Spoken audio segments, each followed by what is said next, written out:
अक़वाम मुत्तहिदा का निज़ाम सिर्फ इस वक्त मजबूत हो सकता है जब अक़वाम मुत्तहिदा के चार्टर के तमाम उसूलों पर सख्ती से अमल किया जाए। मुस्तकिल नुमाइंदा पाकिस्तान मुनीर अकरम ने कहा कि हम इस बात पर अफसोस का इजहार करते हैं कि मुआहदे में कुछ बुनियादी उसूल जैसे खुद मुख्तारी, अंदरूनी मामलात में अदम मुदाखलत और नवाबादियती और गैर मुल्की कब्ज़े के तहत लोगों के हक़ खुद इरादियत का जिक्र नहीं किया गया। लाइक माइंडेड ग्रुप का मौक़िफ़ है कि अक़वाम मुत्तहिदा के निज़ाम को मजबूत बनाने, 2030 के एजेंडे पर अमल दरामद को तेज़ करने और कसीर अलजहती को बहाल करने के लिए शफाफ और मुतवाज़िन मुज़ाकराती अमल ज़रूरी है। ग्रुप ने अक़वाम मुत्तहिदा के चार्टर और बैन अल अक़वामी क़वानीन की खिलाफ वर्जियों, जोग्राफियाई सियासी कशीदगी और हल तलब तनाज़ात को आलमी अमन व सलामती के लिए संगीन ख़तरात करार दिया। मुनीर अकरम ने सलामती कौंसिल की इस्लाहात पर बात करते हुए कहा, I would like to make this statement on behalf of a group of like-minded countries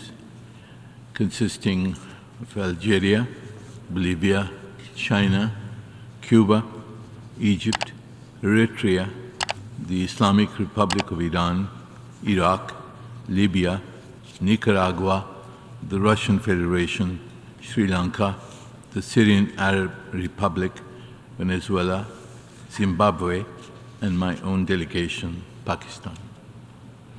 Mr. President, we would like to express our appreciation for the efforts of the 6 facilitators for the Pact of the Future and the annexures for their considerable work in ensuring the adoption of the Pact.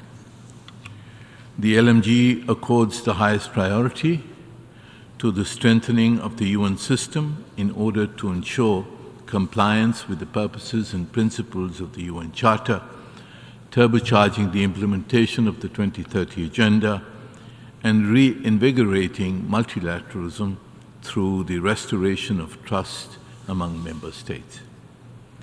We believe that these objectives can be best achieved through an inclusive, transparent, and balanced negotiating process among member states. This is why the LMG consistently advocated a line-by-line negotiation of the Pact.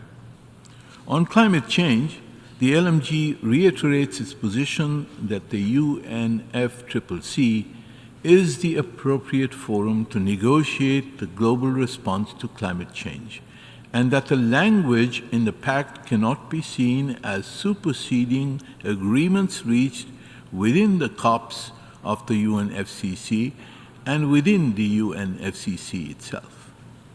Consequently, we regret that paragraph 28(1) on adaptation finance in its current iteration diminishes the agreement reached in the global stocktake, and that paragraph 80 diminishes the understanding on the additional nature of climate finance as specified in the Paris Agreement.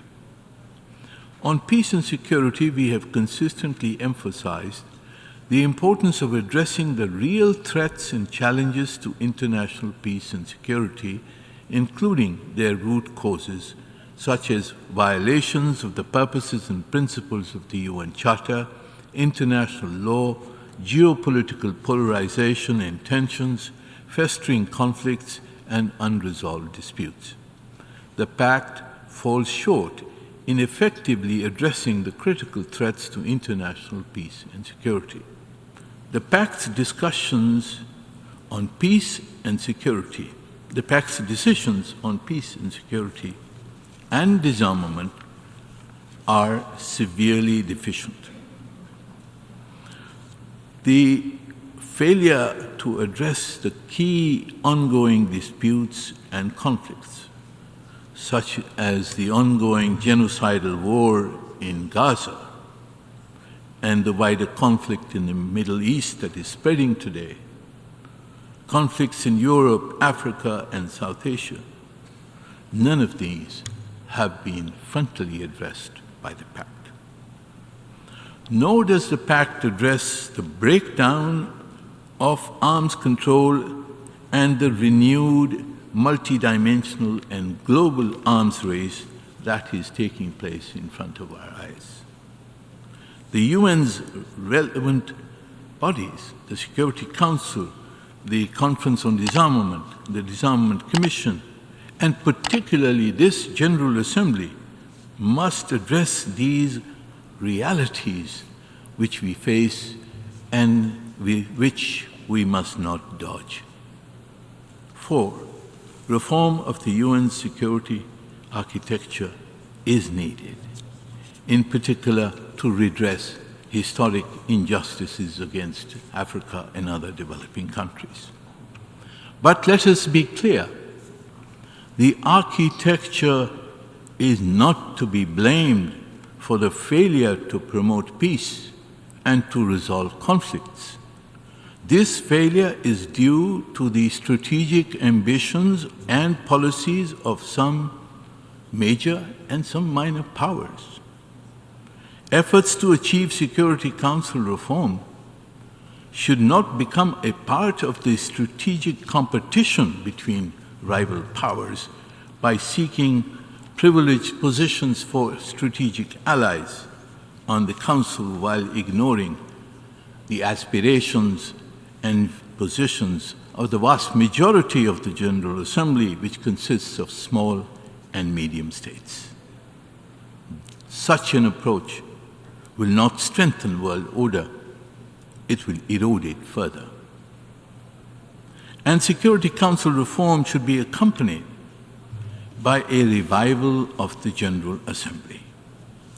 Precisely because the Security Council is frozen on key issues, it falls to the General Assembly to play its charter role and exercise its residual authority to resolve conflicts, enforce peace, and to renew the disarmament and arms control processes.